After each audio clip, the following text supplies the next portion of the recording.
khir tu te chi bai ule tun hun a hian Sihthiang a kan om meka pubi Zaithansanga te nupa ne nin kom na hun kan mang don ani pubi Zaithansanga hi Sinod Home Mission School Sihthiang a kan Headmaster ani a tin a thian nu Pi Lalthlahlovi Pi Alovi ani hi staff nurse ni in hetilai Sihthiang a hian an nupa in an om meka ni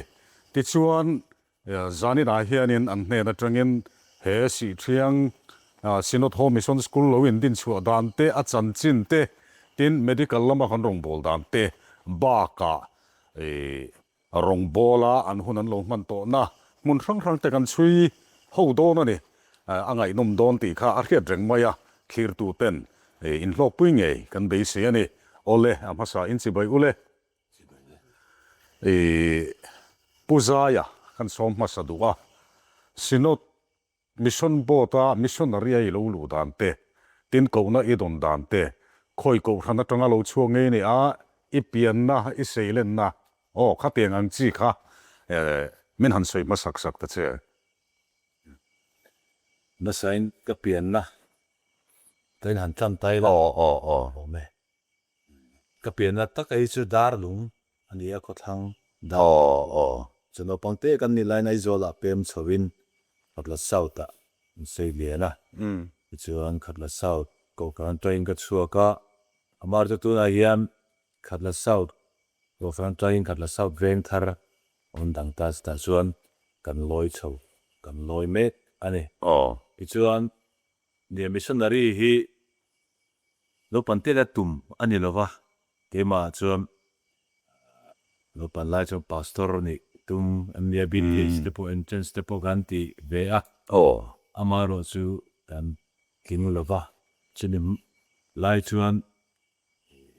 upasimu than tu ai kan zi be thuna hong bolna in chuan kan kal chuana kan la sak chandam tumin mai le chu ti la kan sak la hian achang top na le tak sa boral tura hian iso mel du lang zel seti la kan sak la hian karuru a khoi khop maya chu chuan a mak no pan la ya katum akha anem het ning ka ria chuan kan soi tong khan bks te ka kan ti ve amaro chu kan ting lova katum lo lama ti hian missionary lama hian ka kalta ni chu missionary kalu dan chu ni a kum sang hi khan missionary na chu khoi mun a nge mar para kalu kum sang ni kuma mar parai lu thlata a ani le ne atum lok mi lo khanin missionary lam kha in hoi toi deuh thut khan ni ta mar para chuan eng nam tenge lo khosa eng ho jing a nge rong po lai nom le mar para yen chakma an li a chamoji kan bol ani amma in chakma ho ilong mu to thinem la mulo chiang tak chuan high school kan kal level te an lut ve ani chuan ani chawang ani chuan in ka kan zona chan je chu missionary te hianin heti mission field an han lu hian an nam la khian ngai lo an ram la khian ngai lo an culture an la khian ngai lo muna te rong bolin kan kal thina ni chu tianga chuan enge culture sok kan han ting chi te kha missionary te ati boi em mai thina khatiang anga khan nang ma khatiang ang sok ang chi kha omem a le in lampanga hian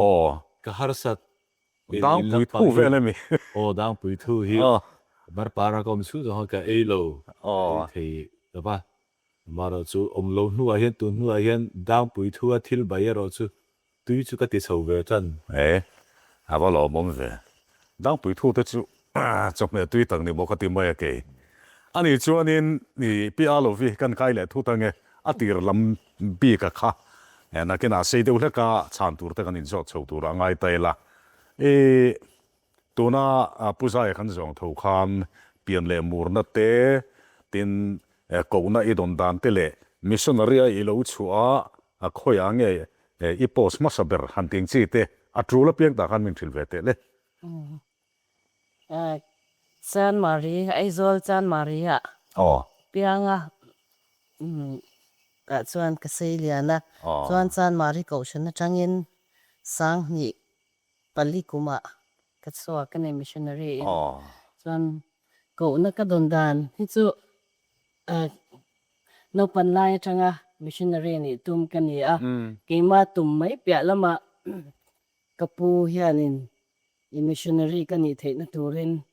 ni tin pathian ne na chongchai na dil shina อ๋อ chuan kapu chongchai chan na ka ni e kiti ve china mi te po hian min ti china e pathianin longbol na kong min la hon sak ve a chuan sang hi palia chuan kaluta ko om na masaber chu lakna mission field tameria ani อาวารปุยเอ็มช่วงกัวจงใจนะราชัวนังมาหมู่เทนันอันนี้ที่ชวนนี้ช่วงกัวกันหันสวยไล่ลาลาคานินนังมานี่หนูป่าค่ะหันสวยกายล้อล้อค่ะชาอินกันเสียเองติกุมาเงี้ยอินเนียเองสังเงี้ยฟาเตอินเนตีเตนังมานี่ช่วงกัวจันทินค่ะผู้ชายขันมินช่างไว้รอเซ่อ๋อ กุมสังนิปลีออกตบาร์สอมปรุกะกันเนี่ยดูนายเห็นฟ้าปลีปะเทียมสอมมาซาระกันเนี่ยอุปเบรฮีตัวนายBSc Nursing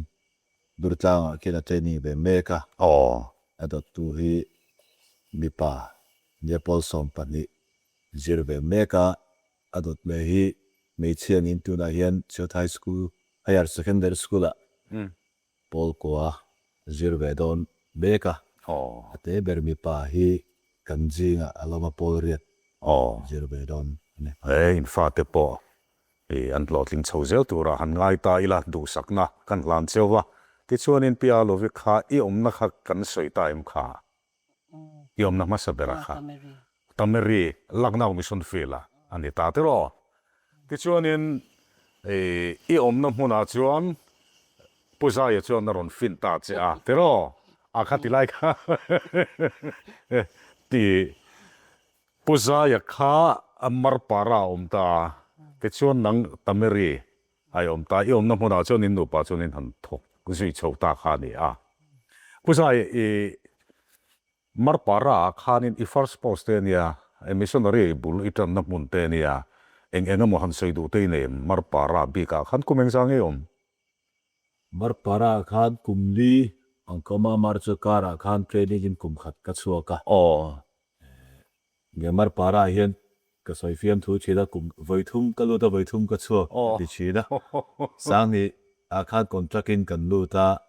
ที่ชวนกันช่วงเล็กก็ตาการดีเลยกันมินลักเล็กขันมารปาราบกกลุดเลย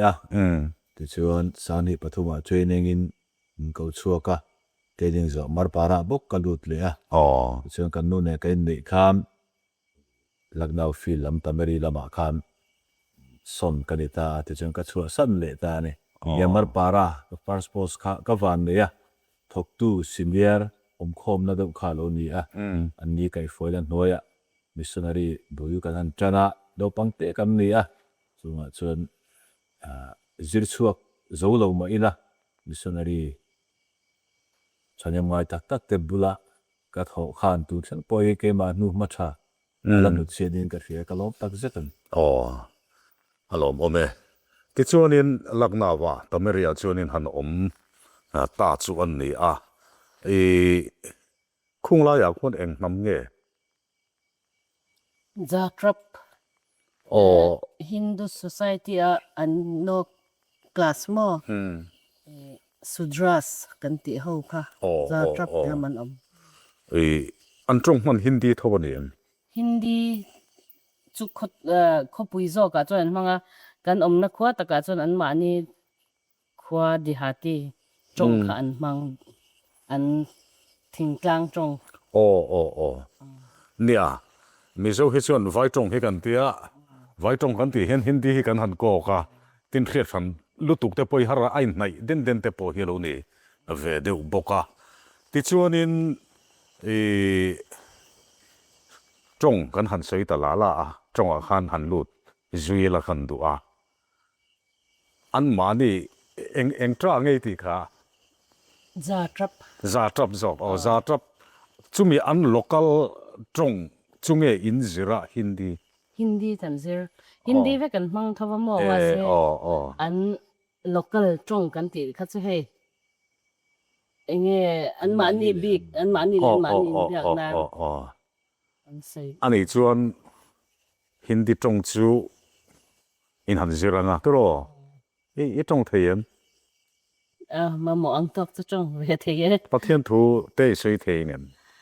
toi te chu ko sei ve che khang lai kha chuan avaro pui ve izir dan le izir chung te areim kan tir khan ke ma chu vo kan ya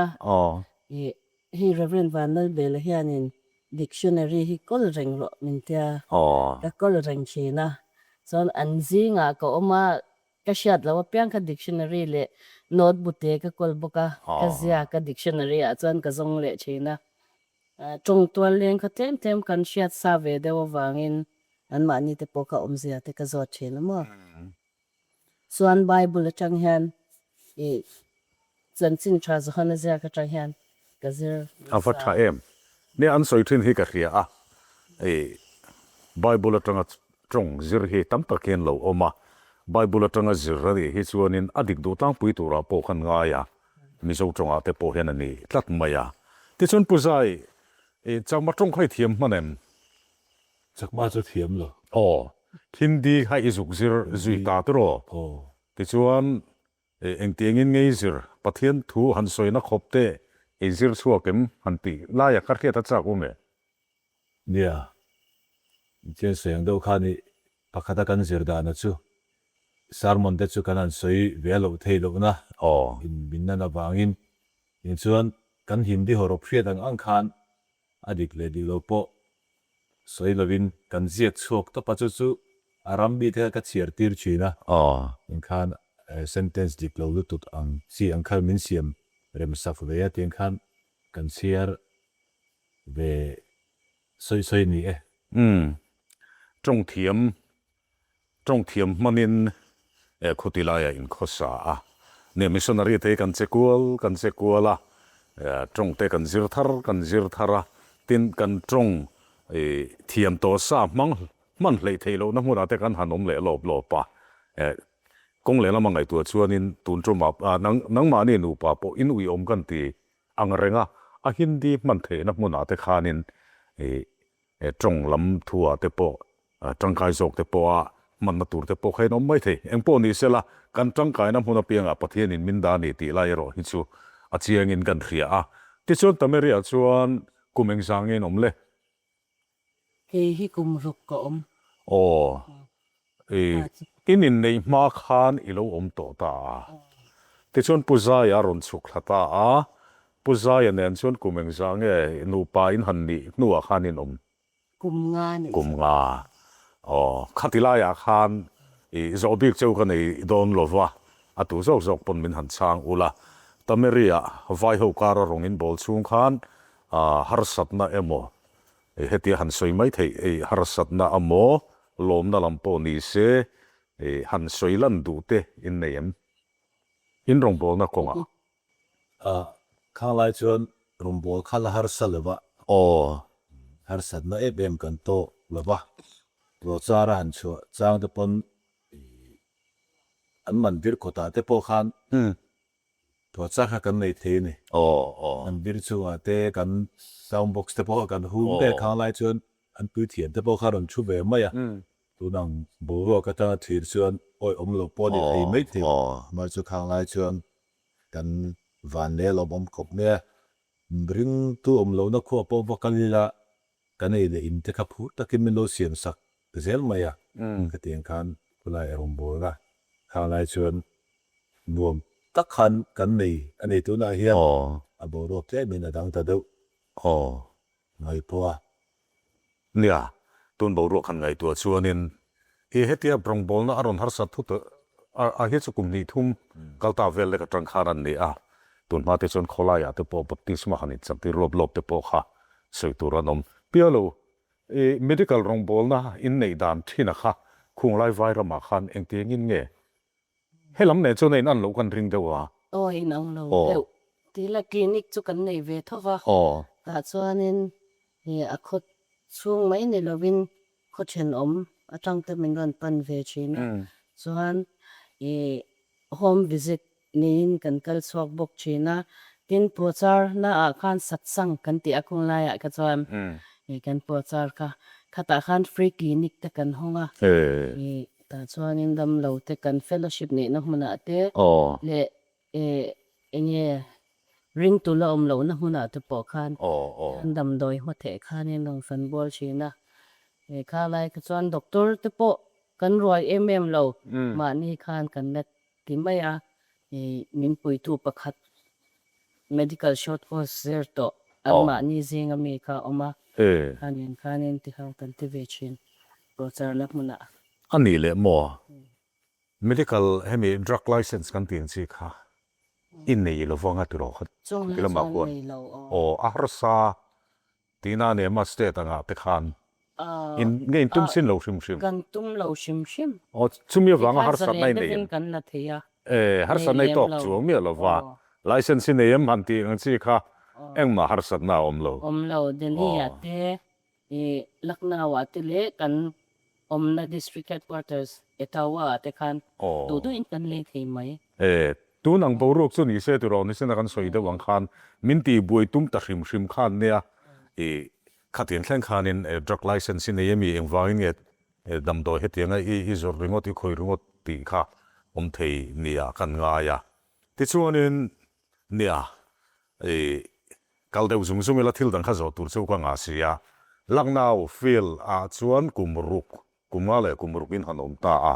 ti chuan khoi hmuna nge transfer in ni le ta Nogang Tripura Noganga Tripura feel a chuan kumeng zang inom kumsom khai inom rei le mai Nogang chu tun ma kan feel headquarter thin kha an nia inom lai kha na la ni thovem ni to lova ti chuan in ranglong nam zinga rong in bol ti na an ni ta a enge heta chak makara rong in bol to a khu ta central india rong in zuk bol le ta a heta notice a ke mani zo na thak te zinga rong in ron bol chho le ta mun thum tuna kan han thlen sina khan nam chi thuma rong in bol ta ti na ni a enge an nam ang zong han ngai tu khanin eng nama nge rong bol no min ti ber chana har lo tura kat ngai ngota puza hi chu skula khan i aniem i tripura khan langna wa chon evangelist khan ta school aniem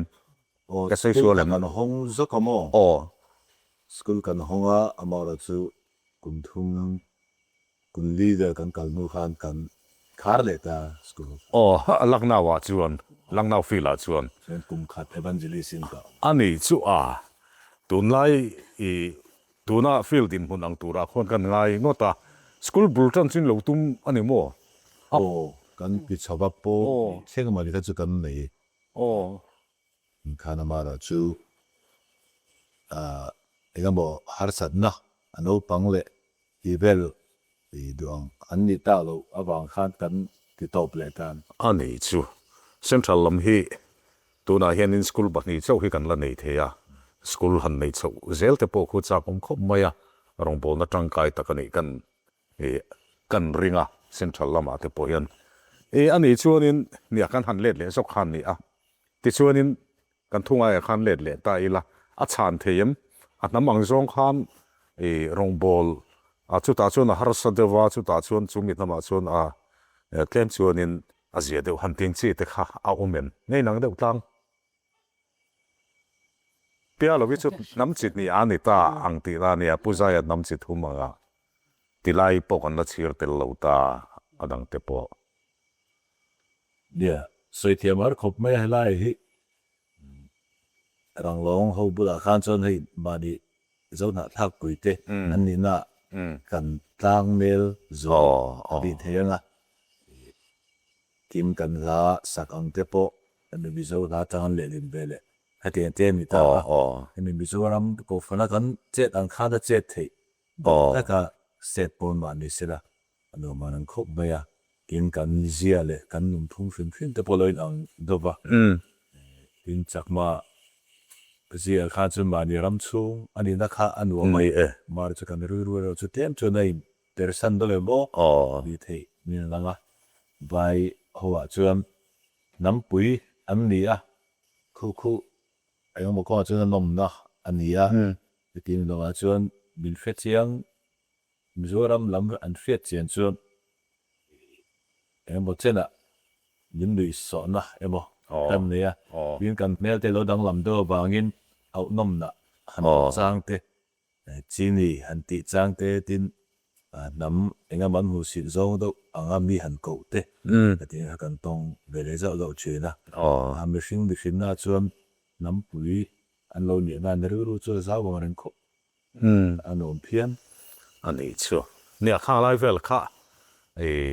an nam thar thang han nom ta ka sun kan re chak sak le de mai khan ni a pia lo dam doi lam rong bol na khan le ana nang ma lam ani tla ta wangin soi lo thei lo wa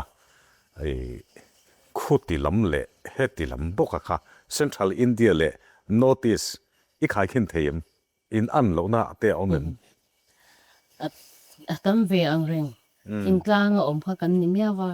central india a chuan min ma mo tu khan tam ve ni kho chuanga mi dang lam doi lam thokanom lova tu khan hote dam doi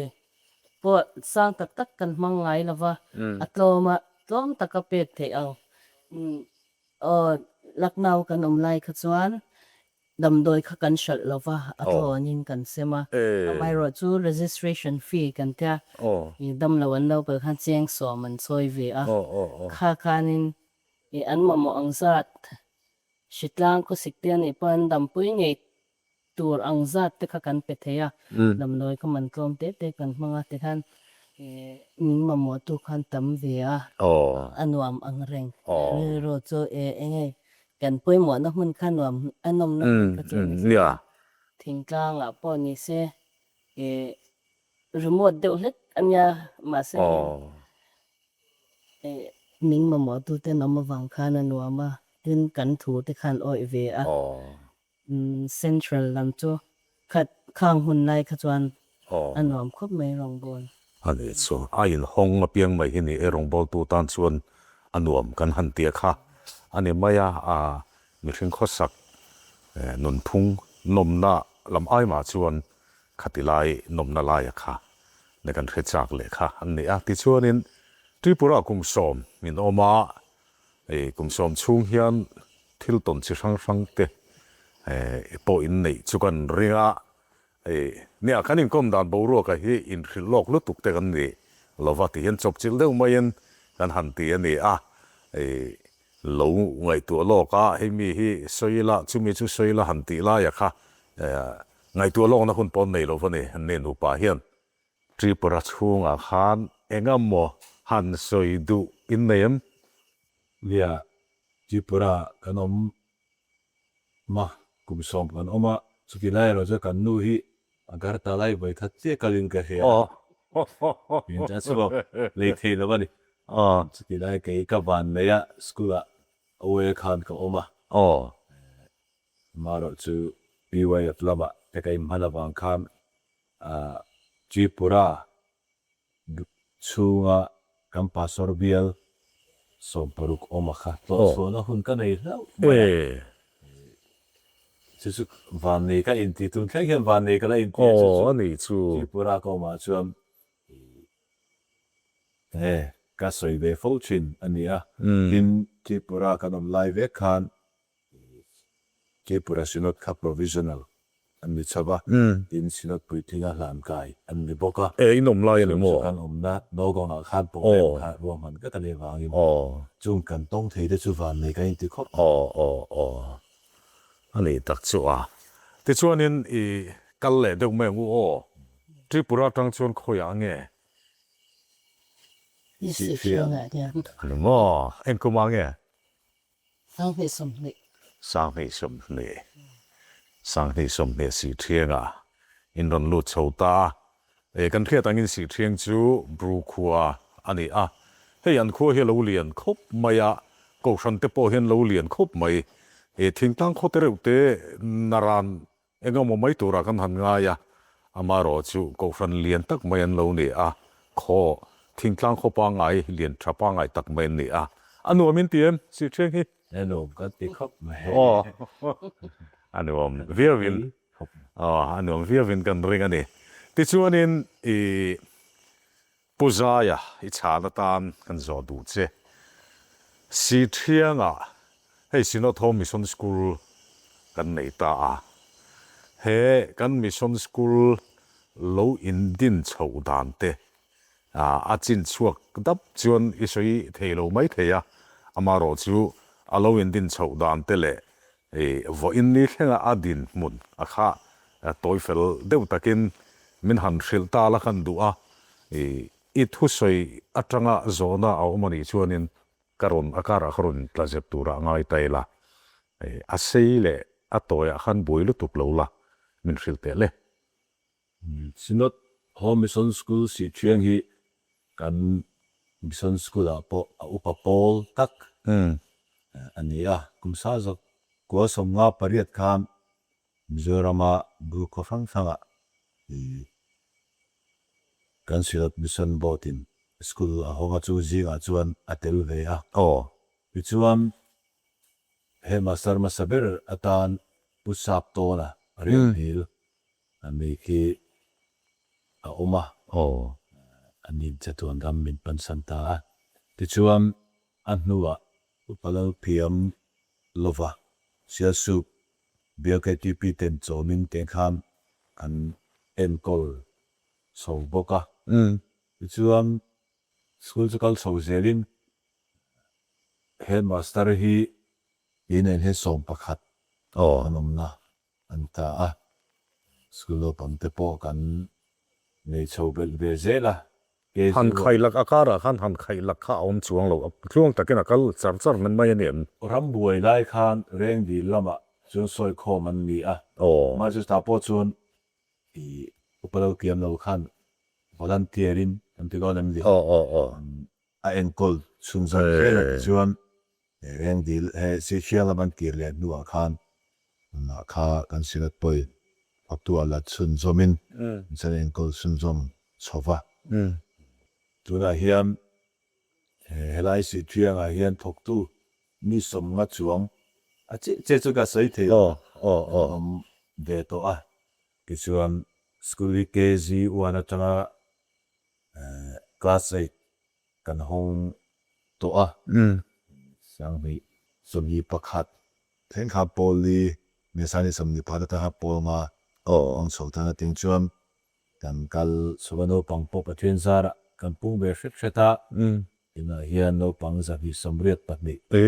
kan nei in fonga ve class 8 thleng chu ni ta school lian thapa ngai tak ani ti na ni a thok tu te nin dayem thoktu a missionary ta ka hi pakua kan oma chuan helai a khotol mi hi zikir tu panga le helper pani le portrait pakhat kan la boka chuan kan kal sowe ani le nangma mu dana in chin atang te poina ni tura ngai taila a school a hianin a student enrollment anga te poni ta se kumtin hian ma in son chho zel ni rian ma chu kan son so zerin ka hia kan ma pon ani thawanga mi sami pariat diamond jubilee an lom atanga han en point kumtin he cha kan pu so zel ani chu hei middle school chinan ni ta a kong tam taka chuan alai ti na soi thei ome middle school thleng kan han neya kan mission school tam taka hian class 8 ani mai chu class 8 school no pangte an han chuaka school kal le na turte an tan te na lo wang thena chumi ni wang chuanin high school mamo na hi na satakin a thin ani mun danga kan school a hian khatiangang har sat nang te kha nang mani school a tin tok ven hi kan to so me ka me kan ko che ve la hian lang han kal phak na tu high school hi kan nei lova kal don chon ni na omemo atin te kha nga ya a thei do chon thosila te poin da a indo te pon anom the amara chu kha kha miten zo kan ni a ro chu kan nau te tam ta kibi na te han nom lopa atira chu na mara chu no pang ten la ni a pol ret pas chu khang kha an the tak lova an ban san pa mai zo kon tu lo an ban san pa mai te hi anom po tu na ya class 10 thing te mo chu om seng chon also man pas yen chon an ri ru ko lo pu tin be yan sa de ko lo pu tin da ba izir ho tin ki chu ya hian kan nei da zo kan mo te chu kan ni no pang en kol na hian tro class 10 thleng ke mani missionary te kuta han en kol thei chuanin an ni tur ang kha kan ni tir man tura kan nga ya ni an ni chena khan in upa te jinga pakhat khanin si thiang hi chu ti hianin kong hi top maya kho top kan nia an ti khanin school han kal le zel dan tura khanin middle school te lo ne ya kho topa ti mayang kho bul de maya ti khanin in no kho mani kha khan ngai tu na kha an siam ngai tu na kha article thui de hlek ka chu wang hanin zot chu kan an nia ani chuanin tu na hian middle school chu han upgrade the high school han upgrade tum na mo chu tiang lam kong zo lam hoi de zo tum na chu in nei rengam hei hi chu nia kan tuma bial in kho pui te presbytery keng point ko fan chuan an tilu ta ma chu da tlang chia lo ba hei hi chu malak dang kong te om chuan nam na zong chho tura chuan ka ngai ni indin munte ngai to in indin munte kan han ngai tha in school din munte kan han ngai tha school no pang te trang ma le a khotlang anga po le in student enrollment atang te po khanin hete han ngai to mai he chuan high school upgrade ni ta se tun ai hian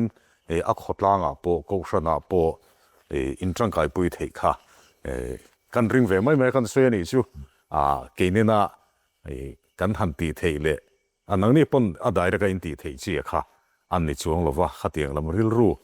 te kha in pu to reng em ti lai te kha kan riat chak wang ania ti chuanin school lam chung changa khan han soinon le du te amo han thua le du te nem soi mai te mo nei helai Sihthiang school a hian pathian khona zara ma som na te so zela in chu elaya thok tu te kan chat wang ani lem lova nu le pa te thale mi ngai puina te po ni ha nu le pa te school thata tura tan thik to ban chuwa an tu an fa te elai kan en kol tura aron dangam poi kan lom ma tin chu mai ni lovin tha le zunga te po atu na pi anim puya in chuan helaya school a chan zela tura tan thik to khota ang poi nan chuwa an pi theyang to ka nu le pa te min tam pui thina alamom tak zeta he school hi ne ma son zel se khotang tan khotang achang kan chon ram achang kang chho no na chu mi khiu chung chon kan thek top kan chuo ve me ani tu la hiam school pathian mal som na in ton zel te po pan han du saka che u pialo medical rong bol na lama ilu tong ilo ngoi rei do to han ngoi fung mai hi chuanin ale heti life mona dam doi lam rong bol na chan chin a kha a chan chin thrim kha I thei chin min thil ve te le ka ha hianin health worker plute is not mission board ngai mai tho kha alo om to kum som pahni a om an ti in ta sha ai a om chan hun cha kha kan she to lova chuan ke a pahni na kan ni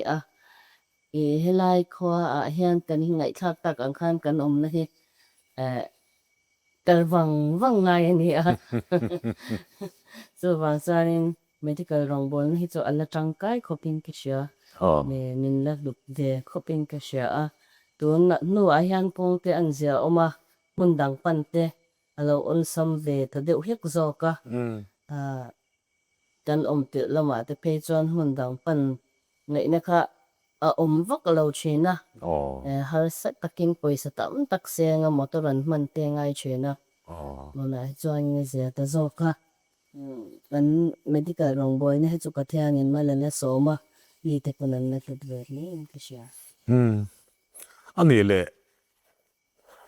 si thiang kho hi khor hi sel nge ni ai riat khor hi sel vak lo nangma hara makdeu me chu malaria hi ko tira thanin ka test a pahni che positive an la ka test nyam to ko pali government atang hianin test kit hi aton ka dong ve china min pe ve china zanga chuang chu ka test dong chuwa chuanin pahni che hi positive an lo ama chung po chu khodang atanga local te khodanga na va thok kho sikalan hong khang test te kan ni chung chuanin ai kan shisel ve thokhat chun ni anga kan te shis te me ang nat na lo na ka chuan ama ero chu tetanus he tetanus awanga thi ko hiwa po pakhat chun oma ain ti hiam te ran kal lawa kar khat nu vela kan an ron kal chau si te kan tetanus po injection po pek no mani to lawa kan ki chung khan an no in hwe atuk me atang khalin han ron thalo zwal ta chuan dam cherlo man pana chung mala chuan azip thita nge pariat velan thito anti tetanus awa ma ani chu enge chan ni mang le an soyem an riem an ma ni hi chuanin si chiang an ti na chan po hi si mizo te na si kan ti kata ang a chiang a na ani a mun hi a she sel lo ni chu an ti ve pui thu na lam phil deuh mo lam thila ma ro chu chung ai ma chuanin anin ti pemten an ngai tha chuan hun chop deuh ram na thok ten ni lia te chop me zong in an kala khanga khan en pol mu mal lo awang khan an lo kai ve amani ani thei kho pang tro abeng var thak le mai tu na kan han ngai thak ho kha nia in soi mang nga khanin si thiang chu khori sel a thapa ngai ta kan ni ti chu alang thein kan ria ani le dam lo wa hian en case in nge ron pan nem ber che inom nuwa Sihthiang har pum thalo te hi an tam ve i par cha thak hi kan na sa dang pui thu to po nei lo mi ti khan bermai kan bermai ma thu te kan na sa chuan mak deuh me chu bp sang te chu ve bok ma se anon pui hian kan blood pressure hi niama chuan thi sen nei te me hb hiam kan pian an tama chuan an ma ni ho hi chuan an chau deuh hian thingyan anin ti me ni na chen te po ve china me thing nam pang velo sak lo awanga chau hwa te po khan lo ni ve te dan kha an complain tam tak chu le thin velo te thana hi an tam khop mia ufa te hi tama kufa kan na satwang ki ri mani ani thei ani thein ka ria ani thein ka ring ku vai hi mo nerve lampang kha a khoi tlat maya ani chuanin tuna hian hetilai mona dispensary kan han ti khatin clinic nei khanin in ta tro chu a clinic a khanin dam lo te han admit nga yamo chu tinga en kol ngai te chu an lo to reng em yom nuwa ve ze ve ve a the in kan siam ve ye bathroom te po ve ta chuan kan rak te po in han ve le zo chena ra chu kho chung ani wangyan ria lo sham he chon lu ve chena chuna ten ron kala drip te kan ro in khaya ya san kum dam lo kum pakhat le dam lo observation ve pakhat kan và ngaihnawm về chút thì lại chưa kan ko adam do indian te man ya mi te dam lo na kha alomum ka ti no ni lovin trangkai ta ka hetila ya kan dispensary te manan ni a kha alom kan ti a ti chuanin khami chungchang a khan dam doi lam rong bol na chungchang a khan han sei lan tel du te nem SHMM lo ma ro chu he nurse te missionary nurse te mi home mission nor ta chuan license te kan nei a kan nei the office lamin min buat sai saka akan dam doi te po al sam takin kan la thei ve a chuti rual chuanin medical practitioner kan nei lo awang hianin film khur hi chungai khop me nurse te he enge dam doi cho swal pal te po ve theya khanga khanin trong trai pui te po hi kan ngai tam bik reu me a kan ti swal pal chuan mi nun na te pon atwar ve theya tin dam doi rong bol na hi he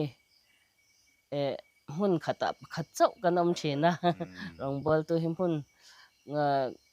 so lampang chim lam mun khata sa chuanin a group ang tenan han om thar ve deuh to a ani lo chuan hmun dangah hi chuan station khata pakhat kan om mai ani a tiang a khanin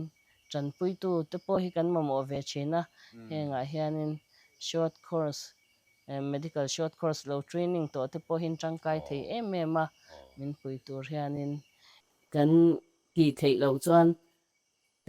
kan na ta mol lif kan na ka ma chuan kan nom bol na kha a chol ve mai chen si a chuanin medical short course lo training to te hi station tin a hi chuan om ve thei zel che kan ai kan ren chan lo lai po ayan ang te kha te he ruwa chuan om ve china